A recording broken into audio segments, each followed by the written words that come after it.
नमस्कार दोस्तों, मेरा नाम है अजीत सिंह और पैसा बाजार हब में आप सभी का स्वागत है।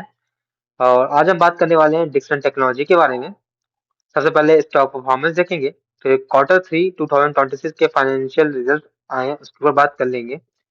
फिर उनको एस्टिमेट्स जो मार्केट के अनुमान थे उसके ऊपर बात करेंगे, क्या अनुमान थे, कैसे रिजल्ट आएंगे। वैल्यूएशन और रिटर्न रेशियो देखेंगे। चलिए स्टार्ट करते हैं अपना डिस्कशन। सबसे पहले स्टॉक परफॉर्मेंस और टेक्निकल व्यू की बात कर लेते हैं। तो शार्प करेक्शन आया है। स्टॉक ने अपना ऑल टाइम हाई लगाया था 18,472 का, जहां से 43% की लगभग गिरावट हुई है और अराउंड ट्रेड कर रहा है 10,000 के आसपास। कंपनी की मार्केट कैप प्रेजेंट में चल रही है 63,374 करोड़। करंट प्राइस चल रहा है 10,445 का। 52 वीक रेंज देख लें तो 18,472 और लो है का 9,828 का।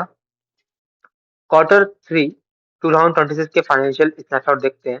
Revenue year on year basis पर 4% की ग्रोथ हुई है और पहुंच गया 10,802 करोड़ पर। नेट प्रॉफिट इनका निकल के आया है 320 करोड़ का। 50% की ईयर ऑन ईयर बेसिस पर ग्रोथ हुई है।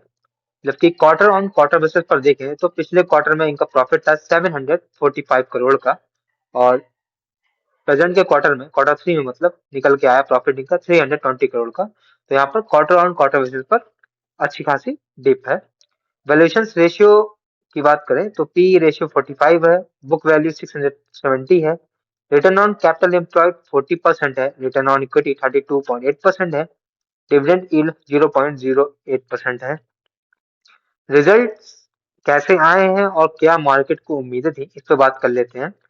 प्रॉफिट प्रॉफिट एक्चुअल निकल के आया 320 का, जबकि मार्केट को अनुमान था या फिर एक्सपर्ट को अनुमान था इनका प्रॉफिट आएगा 150 करोड़ का। तो यहाँ पर कंपनी ने बीट किया है। रेवेन्यू इनका आया 10,671 का, जबकि एस्टिमेट इससे थोड़ा सा आसपास ही था, थोड़ा सा नीचे ही था। तो यहाँ पर भी कंपनी ने हरा दिया। इबिटा की बात करें, इनका निकल के आया 414 करोड़ का, जबकि एस्टिमेट था 411 करोड़ का।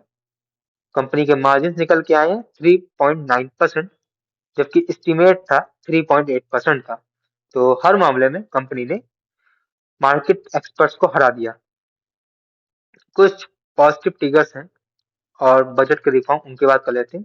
Inverted duty structure, government budget में ऐसा कर सकती है कुछ ड्यूटी कम कर दे, जिससे कि कंपनी को फायदा हो, लोअर इनपुट कॉस्ट का, हायर मार्जिन हो सकते हैं और लोकल मैन्युफैक्चरिंग को बूस्ट मिल सकता है। तो इसमें डिक्सन टेक्नोलॉजी को फायदा होगा अगर मोबाइल और टीवी के कंपोनेंट्स में कुछ हो जाए। और सेक्टरल इंटैक्ट देख लें तो डिक्सन मार्जिन एक्सपेंशन होगा इलेक्ट्रॉनिक्स मैन्युफैक्चरिंग में। एम्बर का एम्बर एंटरप्राइजेस का एसी कंपोनेंट कॉस्ट कम हो जाएगी। केएस टेक्नोलॉजी की भी मार्जिन अच्छे हो जाएंगे ऑटो और इंडस्ट्रियल इलेक्ट्रॉनिक्स में। कंपनी का शेयर होल्डिंग पैटर्न देख लेते हैं डिक्सन का। तो प्रमोटर्स की होल्डिंग है 32.27%, जबकि पहले थी, सॉरी, अब प्रेजेंट में है 28.83%। तो थोड़ी सी घटी है। फॉरेन इंस्टीट्यूशन की होल्डिंग 21.81% है, थी, अब हो गई है 18.68%। डोमेस्टिक इंस्टीट्यूशन की होल्डिंग 23.07% थी, अब हो गई है 29.06%। तो स्ट्रॉन्ग अक्यूमुलेशन किया डीआईआईस ने। पब्लिक होल्डिंग 23% के आसपास है। ओवरऑल बात कर लें, प्राइस ऑलरेडी बहुत ज्यादा करेक्ट हो चुका है। रिजल्ट अच्छे आए हैं उम्मीदों से, तो कह सकते हैं दर थोड़ा सा कम हुआ। स्टॉक में ग्रोथ कब आ सकती है, जब बजट में कोई रिफॉर्म हो जाए या फिर कुछ अलग से ड्यूटी वगैरह घटा दें।